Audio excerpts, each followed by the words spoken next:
ശബരിമല സ്വർണ്ണക്കൊള്ളയിലെ പ്രതി മുരാരി ബാബു കസ്റ്റഡിയിൽ. ശബരിമല മുൻ അഡ്മിനിസ്ട്രേറ്റീവ് ഓഫീസറായ മുരാരി ബാബുവിനെ ഇന്നലെ അർദ്ധരാത്രിയാണ് പെരുന്നയിലെ വീട്ടിൽ നിന്ന് പ്രത്യേക അന്വേഷണ സംഘം കസ്റ്റഡിയിലെടുത്തത്. അമൽ തേനമ്പറമ്പിൽ വിശദവിവരങ്ങളുമായി നമുക്കൊപ്പം ചേരുന്നുണ്ട്. അമൽ, ഗുഡ് മോർണിംഗ്. ഇന്നലെ രാത്രിയിലാണ് മുരാരി ബാബുവിനെ കസ്റ്റഡിയിലെടുത്തത്. വിശദ വിവരങ്ങൾ എന്തൊക്കെ? ഇനിയും ഒരുപാട് പേരെ, ഉദ്യോഗസ്ഥരായ നിരവധി പേരെ കസ്റ്റഡിയിലെടുക്കാൻ ബാക്കിയുണ്ട്. ഇതുമായി ബന്ധപ്പെട്ട വിവരങ്ങൾ എന്തൊക്കെ?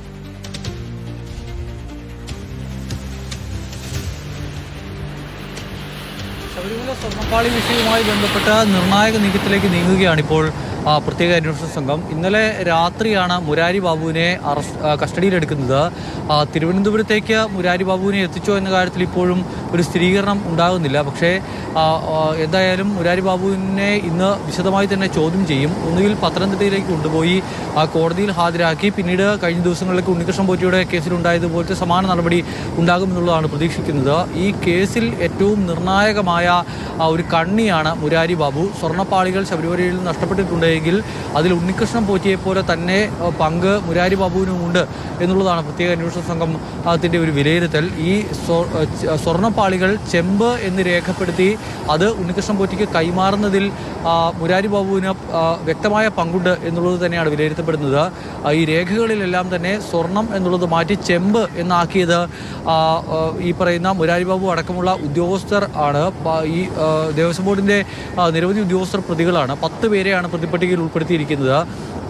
അവരെ ബാക്കിയുള്ള ആളുകളെ കൂടി കസ്റ്റഡിയിൽ എടുക്കേണ്ടി വരും എന്നുള്ളത് തന്നെയാണ് അന്വേഷണ സംഘത്തിൻ്റെ നിലവിലെ നിഗമനം. എന്തായാലും ഇന്നിപ്പോൾ തിരുവനന്തപുരത്തേക്ക് എത്തിക്കുകയാണെങ്കിൽ ഉണ്ണികൃഷ്ണൻ പോറ്റിക്ക് ഒപ്പം ഇരുത്തിയും അതോടൊപ്പം തന്നെ 2 പേരെ വെവ്വേറെ ഇരുത്തിയുമുള്ള ചോദ്യം ചെയ്യലുണ്ടാകും. അതിനുശേഷം നിർണായകമായ വിവരങ്ങൾ ഈ ചോദ്യം ചെയ്യൽ ലഭിക്കും എന്നുള്ളത് പ്രത്യേക അന്വേഷണ സംഘം കരുതുകയാണ്. ഇവിടെ നിന്നും സ്വർണ്ണപ്പാളികൾ എടുക്കുക, പിന്നീട് അത് ബംഗളൂരുവിലേക്ക് കൊണ്ടുപോകുക, അവിടെ നിന്നും പിന്നീട് ഹൈദരാബാദിലേക്ക് കൊണ്ടുപോകുക, അവിടെ നിന്നും സ്മാർട്ട് ക്രിയേഷനിൽ എത്തിച്ച് അവിടെ പിന്നെ മറ്റ് ഈ പറയുന്ന ക്രമക്കേടുകൾ നടത്തുക. ഇത്രയും ദിവസം, ഏകദേശം 39 ദിവസമാണ് ഈ സ്വർണ്ണപ്പാളികൾ ഇവരുടെ കൈവശം ഇരുന്നത്. ആ സമയങ്ങളിൽ എവിടെയൊക്കെ കൊണ്ടുപോയിട്ടുണ്ട്, ആരുടെയെല്ലാം വീടുകളിൽ എത്തിച്ചിട്ടുണ്ട്. ഇപ്പോൾ ജയറാമിൻ്റെ വീട്ടിലേക്ക് എത്തിച്ചുള്ള പൂജ നമ്മൾ കണ്ടതാണ്.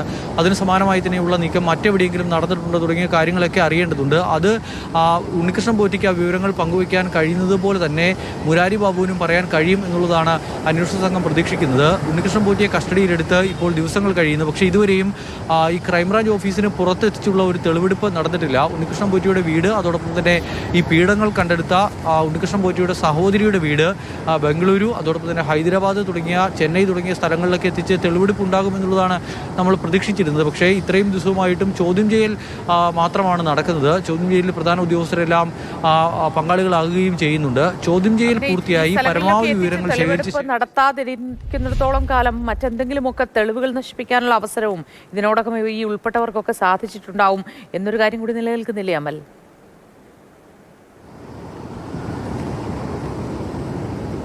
അന്വേഷണ സംഘം ഈ പറയുന്ന ഉണ്ണികൃഷ്ണൻ പോറ്റിയുടെ വീട്ടിലടക്കം എത്തി തെളിവ് ശേഖരണം നടത്തിയിരുന്നു. ഇവരിൽ നിന്നും തെളിവ് നശിപ്പിക്കാനാണ് അങ്ങനെ ഒരു ശ്രമം ഉണ്ടായിട്ടുണ്ടെങ്കിൽ അത് ഇതിനു മുൻപും ആകാമായിരുന്നു എന്നുള്ളൊരു വിലയിരുത്തലാണ് ഇവർക്കുള്ളത്. കാരണം ഈ വിഷയം വാർത്തയായതിനു ശേഷം, ഈ പീഡം കാണാതായി എന്ന് ഉണ്ണികൃഷ്ണൻ പോറ്റി പറഞ്ഞതിന് ശേഷം മാതൃഭൂമി ന്യൂസ് അടക്കം ഈ വാർത്ത നൽകി. ഇത് സജീവ ചർച്ചയായി നിൽക്കുന്ന സമയത്ത് ഉണ്ണികൃഷ്ണൻ പോറ്റി അടക്കമുള്ളവർ വീട്ടിലുണ്ടായിരുന്നു. അങ്ങനെ തെളിവ് നശിപ്പിക്കാനാണ് എങ്കിൽ അവർക്ക് ആ സമയത്താകാമായിരുന്നു. അതിനാൽ തന്നെ ഈ കസ്റ്റഡിയിൽ എടുത്ത ശേഷം പ്രത്യേകിച്ച് എന്തെങ്കിലും നശിപ്പിക്കാനുള്ള ഒരു സാധ്യതയില്ല എന്നുള്ളതാണ് പറയുന്നത്. അന്ന് ഉണ്ണികൃഷ്ണൻ പോറ്റിയുടെ വീട്ടിലെത്തുമ്പോൾ വീടിൻ്റെ പുറകുവശത്ത് പേപ്പറുകളടക്കം കത്തിച്ച നിലയിൽ കണ്ടെത്തിയിരുന്നു. അത് എന്തെല്ലാം രേഖകളാണ്, ഇനി വീട്ടിലെന്തെങ്കിലും സാധനങ്ങളാണോ എന്നുള്ള കാര്യത്തിലൊന്നും വ്യക്തതയില്ല. പക്ഷേ അങ്ങനെ കത്തിച്ച നിലയിൽ കണ്ടെത്തി എന്നുള്ളൊരു വാർത്ത അന്ന് പുറത്തു വന്നിരുന്നതാണ്. ഇനിയിപ്പോൾ ഉണ്ണികൃഷ്ണൻ പോറ്റിയുടെ വീട്ടിൽ ഉണ്ണികൃഷ്ണൻ പോറ്റിയെ കസ്റ്റഡിയിൽ എടുത്ത ശേഷം ഒരു ദിവസം വൈകുന്നേരം അവിടെ വീട്ടിൽ തെളിവെടുപ്പ് നടന്നിരുന്നു. ഈ അന്വേഷണ സംഘം തന്നെ നേരിട്ടെത്തി അവിടെ തെളിവെടുപ്പ് നടത്തിയതാണ്. ഇനിയിപ്പോൾ ഈ പറയുന്ന സ്വർണ്ണപ്പാളികൾ എവിടെ ഉണ്ട് എന്നുള്ളത് മാത്രമാണ് ഇനി കണ്ടെടുക്കാനുള്ള ഒരു രേഖ എന്ന് പറയുന്നത്. മറ്റ് രേഖകളും കാര്യങ്ങളും എല്ലാം ഇതിനോടകം തന്നെ അന്വേഷണ സംഘം ശേഖരിച്ച് കഴിച്ചിട്ടുണ്ട്. ഈ ക്രമക്കേടുകൾ എവിടെ വെച്ച് നടത്തി എന്നുള്ളത് വളരെ പ്രധാനപ്പെട്ട വിഷയമാണ്. ഉണ്ണികൃഷ്ണൻ പോറ്റിയുടെ വീട്ടിൽ ഈ പറയുന്ന സ്വർണ്ണപ്പാളികൾ എത്തിച്ചിട്ടുണ്ടോ, അതോടൊപ്പം തന്നെ പീഡം കണ്ടെത്തിയ സഹോദരിയുടെ വീട്ടിൽ എന്തെല്ലാം തരത്തിലുള്ള കാര്യങ്ങൾ നടന്നിട്ടുണ്ട്, അതൊക്കെ ഉണ്ണികൃഷ്ണൻ പോറ്റിയുമായി എത്തി തെളിവ് ശേഖരണം നടത്തണമോ വേണ്ടയോ എന്നുള്ള തീരുമാനമെടുക്കേണ്ടത് അന്വേഷണ സംഘം തന്നെയാണ്. പിന്നീടുള്ള പ്രധാനപ്പെട്ട വിഷയം എന്ന് പറയുന്നത് ഇതിൽ ഏറ്റവും വലിയ ക്രമക്കേട് നടന്നിട്ടുള്ള ഈ സ്മാർട്ട് ക്രിയേഷൻ എന്ന് പറയുന്ന കമ്പനിയാണ്. അവിടേക്ക് എത്തിച്ച് തെളിവെടുക്കേണ്ടി വരും. അതിന് എപ്പോഴാണ് അത് നടക്കുക എന്നുള്ള കാര്യത്തിൽ മാത്രമാണ് വ്യക്തത വരേണ്ടത്. നിലവിലെന്തായാലും വിശദമായി ചോദ്യം ചെയ്യുക, വിശദമായ മൊഴികൾ ശേഖരിക്കുക, ആരെല്ലാം ഇതിൽ ഉണ്ണികൃഷ്ണൻ പോറ്റിക്കൊപ്പം ഈ സ്വർണ്ണ കൊള്ളയിൽ പങ്കാളികളായിട്ടുണ്ട് എന്നുള്ള വിവരം ശേഖരിക്കുക. അതിനുശേഷം പിന്നീട് തെളിവ് ശേഖരണം എന്നുള്ള നിലയിലേക്ക് പോകുക എന്നുള്ളതാണ് ഇപ്പോഴത്തെ അന്വേഷണവും ചോദ്യം ചെയ്യലും ഒക്കെ നീളുന്നതുമായി ബന്ധപ്പെട്ട ഏറ്റവും പുതിയ വിവരങ്ങൾ എന്തൊക്കെയാണ് അമൽ? ഒരു വട്ടം കൂടി ഒന്ന് ആവർത്തിക്കുമോ?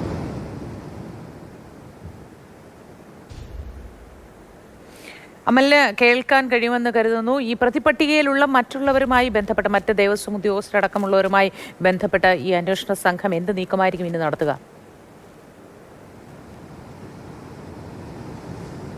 ദേവസ്വം ബോർഡ് ഉദ്യോഗസ്ഥർക്ക് ഈ സ്വർണ്ണപ്പാളികൾ അവിടെ നിന്നും നഷ്ടപ്പെട്ടതുമായി ബന്ധപ്പെട്ട് കൃത്യമായ പങ്കുണ്ട് എന്നുള്ളത് കോടതിക്ക് തന്നെ ബോധ്യം വന്നിട്ടുള്ള കാര്യമാണ്. എന്തുകൊണ്ടാണ് സ്വർണ്ണമായിരുന്ന വിജയ് മല്യ അവിടെ കൊണ്ടുപോയി സ്ഥാപിച്ചിട്ടുള്ള സ്വർണ്ണമായിരുന്ന പാളികൾ എങ്ങനെ ചെമ്പ് എന്ന് രേഖപ്പെടുത്തി 2019 അത് അവിടെ നിന്നും നൽകി എന്നുള്ളത് വളരെ പ്രധാനപ്പെട്ട ഒരു ചോദ്യം തന്നെയാണ്. ഉദ്യോഗസ്ഥരറിയാതെ ഈ മഹസറിൽ രേഖപ്പെടുത്തിയിരിക്കുന്നത് ഉണ്ണികൃഷ്ണൻ പോറ്റിയെ സംബന്ധിച്ചിടത്തോളം ഉണ്ണികൃഷ്ണൻ പോറ്റിക്ക് കോടതിയിൽ പറയാവുന്ന ഏറ്റവും പ്രധാനപ്പെട്ട ഒരു വാദം എന്ന് പറയുന്നത് തനിക്ക് ഈ പറയുന്ന പാളികൾ ലഭിക്കുമ്പോൾ അത് അല്ലെങ്കിൽ ദ്വാരപാലക ശില്പങ്ങൾ പുതുക്കി പണിയാനായി ലഭിക്കുമ്പോൾ തനിക്ക് നൽകിയ രേഖയിൽ കൃത്യമായി പറഞ്ഞിരിക്കുന്നത് ചെമ്പ് എന്നുള്ളതാണ്. അത് പിന്നീട് കൊണ്ടുപോയി സ്വർണം പൂശുകയായിരുന്നു എന്നുള്ളതാണ്. ആ രേഖയിൽ അങ്ങനെ കൃത്യമായി തന്നെ രേഖപ്പെടുത്തിയിട്ടുണ്ട്. അങ്ങനെ സ്വർണമായിരുന്ന പാളികൾ ചെമ്പ് എന്ന് രേഖപ്പെടുത്തി നൽകിയത് ആര് എന്നുള്ളത് വളരെ പ്രധാനപ്പെട്ട ചോദ്യം തന്നെയാണ്.